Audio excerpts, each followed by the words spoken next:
Barton FM, following Barton Town. Sport on Barton FM is sponsored by Easy Buy. Welcome to Swans Talk with me, Richard Watts. We now join Trevor Richins, who's talking to Nathan Jarman.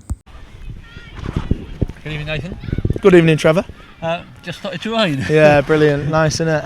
Yeah, and very dark now. Yeah, nights coming in, aren't they? Yeah. So, Garforth. Yeah. I'm tempted to say the wheels have come off a bit.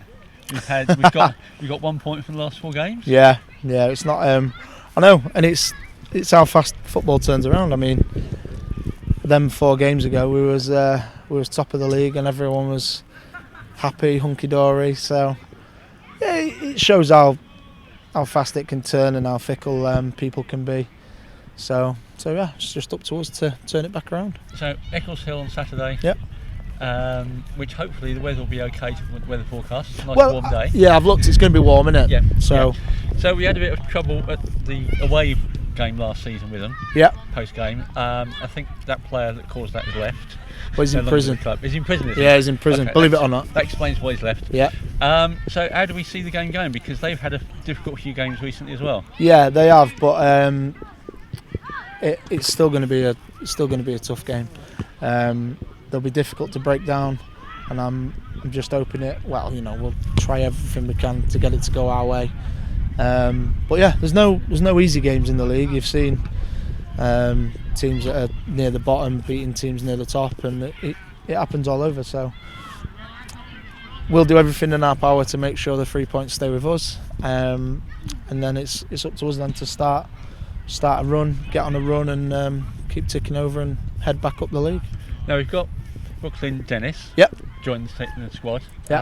And you've got a fair few down here training tonight. I've seen Nathan Hotty's back. Yeah. How's he? Is he he's just limbering up? Yeah, he trained fully on Tuesday.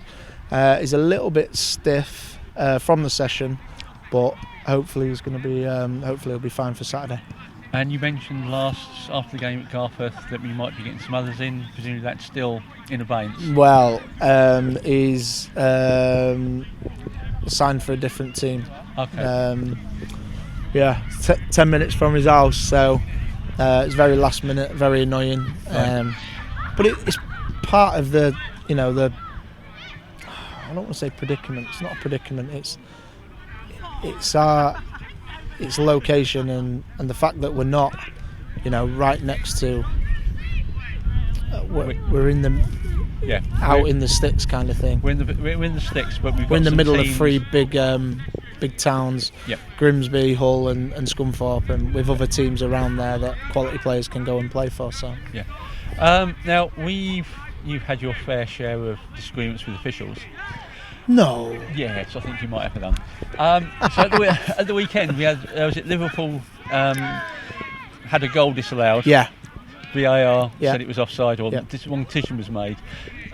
What's your view on that sort of thing? Because Klopp is asking for the game to be replayed, which is clearly ridiculous. Yeah, the game should never be replayed. Yeah, but I mean, because Liverpool already down to 10 men by then as well. I think. I'm not sure. So would they start with 10 men? Yeah.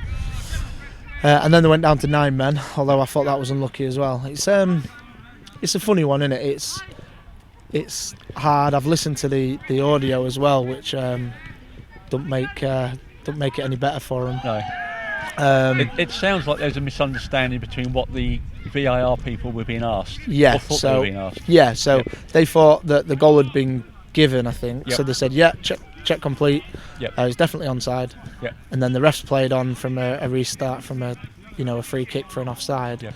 And then straight away they realised and they're like, oh no, but I just don't know why it didn't get pulled back. And apparently you can't do that once it's been restarted. Yeah, once the game's but they can. If it's like that, surely you can make an exception. You would have thought so. But obviously we have issues here where we'll think we're not offside, but we are, or vice versa. Yeah. We're obviously very reliant on the linesman to get it right. So they're obviously in a no-win situation, aren't they? Are we talking about Premier League level? No, I'm talking about our level. At our level. Yep. And that's why. But you can take some human error because, and I say this, we're at what is it, step 9, and you can accept some human error if it's a genuine error, and you know they have actually tried, or you can see where they're coming from. If someone's coming out and someone's running in and they're crossing over, I know they're going to get it wrong, but it's more so if they come out and they say, do you know what, it was a tight one, but I do think he might have just been on, you can live with it. You're like, right, I can live with that. Then yeah, I mean there's a referees course going on here now, isn't there? I don't know, did you know? No, I didn't. Yeah, they was here last week, and I think they're here again tonight. And I understand it's hard, and I keep saying I'm definitely going to take the referees course, and I'm going to try and see it from their perspective. And I know everyone says it's got to be the hardest job. I would not want to do it, and I would not want to do it for a lot of money, and I don't think they get paid a lot of money. So I hate officiating in training because you're always wrong. One team's always annoyed with you. Yeah. And I do get it that it can be frustrating, and I just wish there was more communication. That's okay. Well, thank you very much for your time. Cheers, Trev. At least it stopped raining, mate. Yes. For the latest Barton Town news and information, visit the club's website at www.bartontownfc.co.uk. That's it for this edition of Swans Talk. Thanks for listening.